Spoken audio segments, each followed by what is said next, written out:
Hello everyone, this is Dheeraj Suri and I welcome you all in Dheeraj Suri classes. So from today I'm starting the discussion of the question paper of intermediate mathematical methods for economics for BA Economics Honors semester 2 Delhi University, and this is the question paper of 2023. तो चलिए start करते हैं question को पढ़ना। Instructions मैं नहीं पढ़ता हूँ, पेपर सॉल्व करते हैं क्योंकि हमें पूरा पेपर सॉल्व करना होता है। ठीक है, आप इंस्ट्रक्शंस वैसे पढ़ एग्जाम में तो पढ़ेंगे सर्टेनली, जो आपको इंस्ट्रक्शंस फॉलो करनी होगी, मगर हम तो यहाँ पूरा पेपर सॉल्व करेंगे। तो क्वेश्चन 1 से स्टार्ट कर रहा हूँ मैं अभी। तो कह रहा है a firm sells two brands X and, यहाँ पे मिसप्रिंट था तो करेक्शन हुई है, X and Y of a soap. The outputs and price are denoted by X Y and P Q, मतलब एक्स और वाई आउटपुट्स हैं और पी क्यू प्राइसेस हैं respectively. The demand functions of two brands are X this and Y this. Suppose brand X sells for 15 per unit and Y for 12 per unit. Calculate the total revenue of the firm. Estimate the approximate change in revenue if the prices are increased by 1 per unit for X and 1.5 per unit for Y compared with actual change in revenue.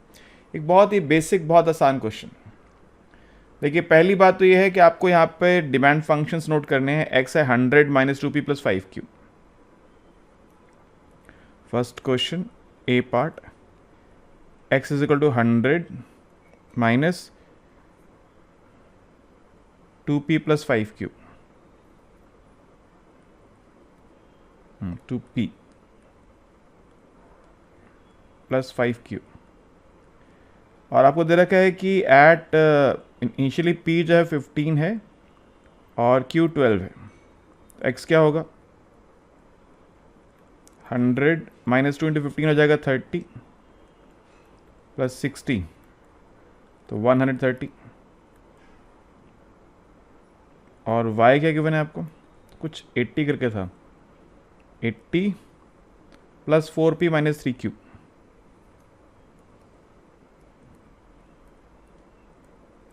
तो values डालते हैं यहाँ पे। 80 plus p 15 है तो 15 four 60 minus 36, तो 60 में 36 24 हो गया। 80 प्लस 24 104। अब उसने पहली बात पूछ रही फाइंड द रेवेन्यू। देखिए क्वेश्चन में पहले क्या पूछ रहे हैं, calculate the total revenue of the firm, पहले इतनी बात पूछ रहा है। देखिए टोटल रेवेन्यू क्या होगा? Price of X into quantity of X, price of X into demand of X plus price of Y into quantity demanded of Y. X का प्राइस 15 है और एक्स की क्वांटिटी है 130, वाई का प्राइस है 12 और वाई की क्वांटिटी है 104। तो ये हो गया 0 1950 प्लस 1248 3198। तो 3198 हमारा इनिशियल रेवेन्यू आ गया। ठीक है, अब वो कह रहा है estimate the approximate change in revenue if the prices are increase by 1 per unit for x and 1.5 per unit of Y. ठीक है जी, आपको पता है यहाँ पे अब now change in price of x, DP, DP जो है वो है 1 per unit and D Q है 1.5 पर यूनिट। अब आप जानते हैं रेवेन्यू में वो आपसे पहले पूछा है अप्रॉक्सीमेट चेंज। रेवेन्यू क्या होता है? रेवेन्यू होता है p into X plus Q into Y. What is change in revenue? p into D X plus X into D P. ये हमने यहाँ पे इसमें लगाया है डिफरेंशियल का प्रोडक्ट रूल, यहाँ भी लगाएंगे, plus q into D Y plus Y into D Q. ठीक है, अब देखिए x में चेंज तो मुझे पता ही नहीं था, तो x में चेंज कैसे निकालेंगे? p into change in x, x क्या था?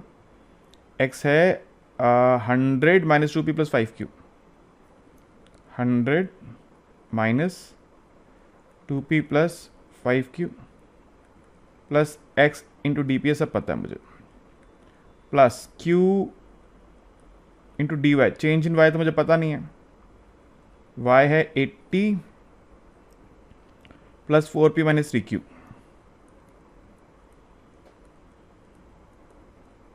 Plus Y into D Q. बाकी सब पता, बस change in X change in Y नहीं पता, वो निकालना पड़ेगा मुझे।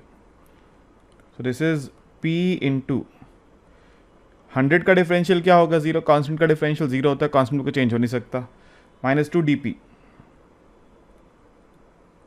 Plus 5 D Q plus X into D P plus Q into, ऐसे 80 का डिफरेंशियल 0 होगा, कांस्टेंट का डिफरेंशियल नहीं होता, 4 D P 4 times change in P minus 3 times D Q plus Y into D Q.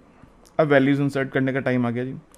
ये p जो है इनिशियल वैल्यू p की क्या थी, इनिशियल p की वैल्यू थी 15 इंटू डी पी 1 है, p में 1 यूनिट का चेंज आ रहा है, डी पी 1 है, तो माइनस 2 डी पी क्या होगा, minus 2 into 1 minus 2 plus D Q है 1.5, तो 5 इंटू 1.5 होगा 7.5 प्लस इनिशियली x कितना आया था, इनिशियली x आया था आपके पास 130, तो 130 इंटू चेंज इन प्राइस 1 है प्लस इनिशियली, अच्छा q कितना था initially 12 into 4 into D P 1 है, 4 इंटू 1 4 होगा, माइनस डी क्यू 1.5 है, 3 इंटू 1.5 4.5 होगा प्लस इनिशियली y कितना था 104 था शायद, 104 था initially y, 104 into D Q है 1.5, सो 5.5 इंटू 15।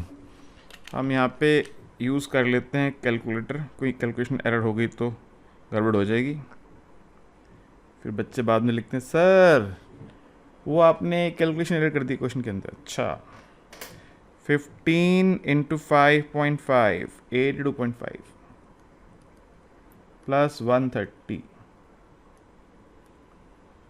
और ये माइनस 0.5 होगा ना ये वाला, तो 12 इंटू माइनस 0.5 माइनस 6 हो जाएगा plus 104 into 1.5, this is 156। So now 156 उल्टा चल लेते हैं, minus 6 plus 130 plus 82.5, it is 362.5. So this is a change in revenue, and this is actually approximate change in revenue, because using differentials what we get is approximate change, we don't get actual change from differentials, differentials से हमको approximate change ही मिलता है। So therefore approximate change in revenue is 362.5। Question आपसे कह रहा है कि find actual change, compared with actual change, वो भी निकालना पड़ेगा। अब देखा न्यू प्राइस क्या है, होगा initial price plus change in price, initially क्या था P 15 था, 15 प्लस 1 15 प्लस 1 16, न्यू Q क्या है, initial Q plus change in Q 12 plus 1.5 यानी 13.5। अब न्यू x क्या होगा, x की इक्वेशन तो वही रहेगी जो पहले थी आपके पास, 100 minus 2p plus 5q, 100 minus 2 into 16 plus 5 into 13.5, 100 minus 32 plus 65 और 67.5 होता है, चेक कर लेते हैं, 13.5 इंटू 5 67.5 प्लस 100 माइनस 32 इज 135.5, ठीक है। And what is new y, it is 80 plus 4 into p था ना, या 4p माइनस 3q, तो 80 plus 4 into 16 minus 3 into 13.5, 80 plus 64 minus 40.5, 13.5 into 3 is 40.5. So 80 plus 64 minus 40.5 comes out to 103.5. Now, what is new revenue? It is P into X plus Q into Y. P has come out to 16, X is 135.5, Q is 13.5 and Y is 103.5. So 16 into 135.5 comes out to 16 into 135.5 to 168 plus 13.5 into 103.5 1397.25. So if you add these two, what do you get? You get 3565.25. So how much is the change in revenue? So change in revenue is new revenue minus old revenue, new revenue minus initial revenue, 3565.25 minus, initially it was 3198.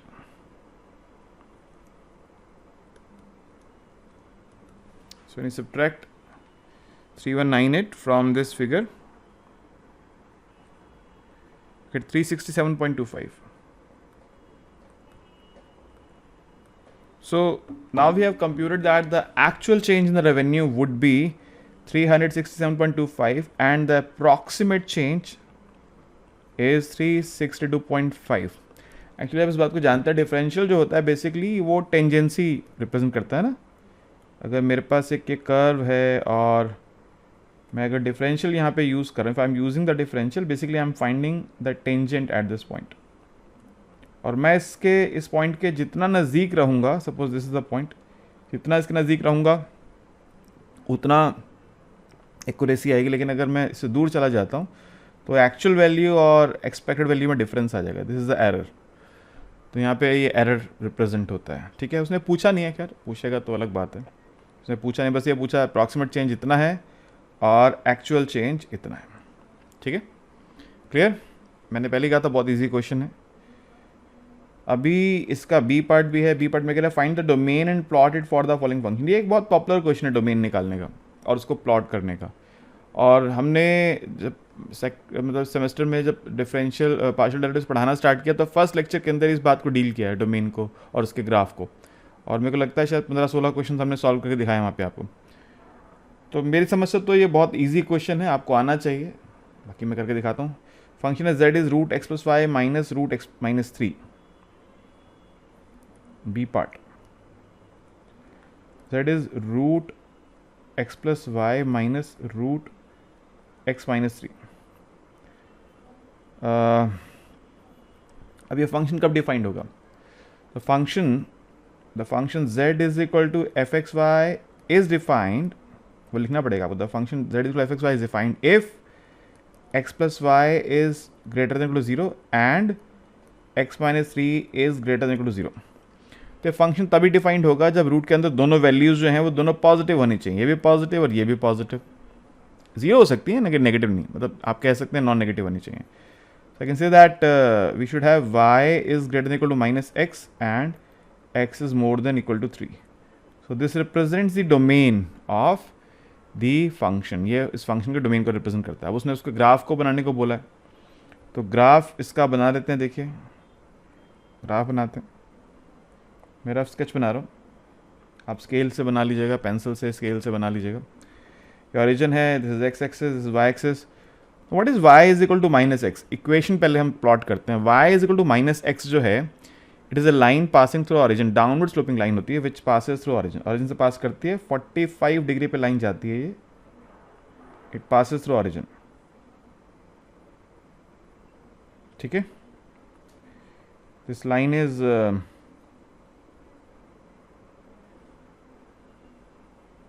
y is equal to minus X. थोड़ा नीचे ले जाते हैं उसको. This is y is equal to minus X. अब मुझे क्या चाहिए? मुझे तो रीजन शेड करना है.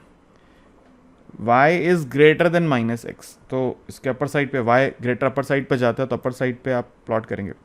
किसी को अगर कन्फ्यूज़न हो कि भाई ये मैं कैसे करूं, मैंने तो कहा y x बड़ा जो है वो अपर साइड पे होता है तो अपर साइड पे प्लॉट करना है.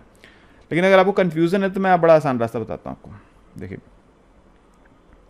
आप क्या कीजिए, x को कुछ नंबर मान लीजिए, सपोज x आपने माना -1, सपोज x अगर आप लेते हैं -1 तो यहाँ डालेंगे अगर -1 तो y क्या आएगा, y should be more than 1, y should be more than 1, तो यहाँ पे 1 जो आएगी y की वैल्यू x -1 y1 इससे ऊपर होना चाहिए, 1 या 1 से बड़ा, तो अपर साइड प्लॉट करना है। या एक दो नंबर प्लॉट, एक से मालूम हो जाएगा डायरेक्शन आपको, आप दूसरे से कर सकते हैं, तीसरे से कर सकते हैं, लेकिन जो एक से आएगी वही सबसे वही आएगी। और x more than 3, x is equal to 3 क्या होता है, x इज इक्वल टू 3 एक वर्टिकल लाइन आएगी आपके पास। यहाँ पहले मैं ड्रॉ करता हूँ एक line, x is equal to 3, this line is x is equal to 3,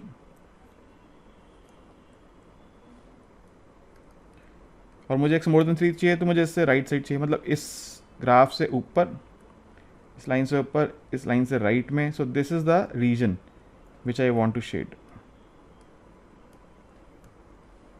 this is the common region which you want to shade, और ये वो रीजन है जो इस फंक्शन के डोमेन को रिप्रेजेंट करता है। ठीक है, this the shared reason represents the domain of the given function, ये इसके डोमेन को रिप्रेजेंट करता है।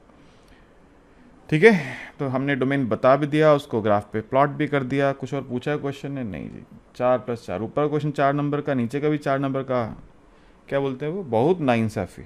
ये तो बहुत छोटा है, वो थोड़ा बड़ा था इससे। ठीक है, तो फिर क्वेश्चन ख़त्म हो गया यहाँ पे। और जैसे आप जानते हैं मैं पर क्वेश्चन एक वीडियो बनाता हूँ ताकि बच्चा को जिस क्वेश्चन में डाउट हो पर्टिकुलरली उसी क्वेश्चन की वीडियो खोल के वो चेक कर ले, वरना उसको ढूंढना पड़ता है कहाँ पे जाके क्वेश्चन सॉल्व हुआ होगा। तो अभी इसमें हमने फर्स्ट क्वेश्चन सॉल्व किया, बाकी आगे चलेंगे, फिर ग्रेजुअली एक एक करके सभी क्वेश्चन सॉल्व करेंगे। बहुत आसान क्वेश्चन था, होपफुली आप लोग समझ गए। कोई क्वेरी हो आपको, कोई बात समझ नहीं आई है तो डाउट क्लास में मेरे साथ डिस्कस कीजिएगा। Right, okay, thank you, goodbye, take care.